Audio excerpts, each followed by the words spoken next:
Welcome to the Slop Farm. Enjoy the video. You begin by creating a board and immediately adding content so you can work, not wait. Tap the plus to open a new canvas, then import an image or PDF to anchor your layout.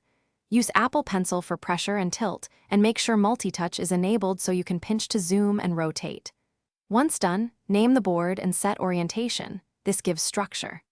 These first actions let you sketch, add sticky notes, and drag assets into place, establishing the workspace you'll refine next. Now you shift to organizing and editing so your ideas become readable and flexible. Use the lasso or selection tool to grab multiple elements, then group them to preserve alignment.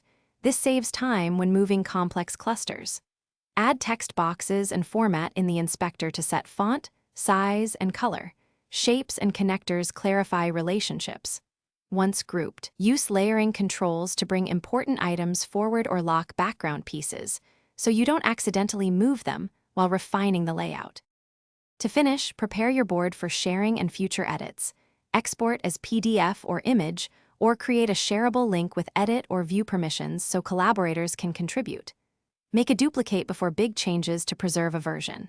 If something goes wrong, like missing items or unresponsive tools, check layer visibility and whether elements are locked.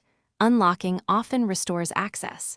If problems persist, force quit and reopen Freeform, because restarting the app clears temporary glitches and usually fixes persistent UI issues quickly.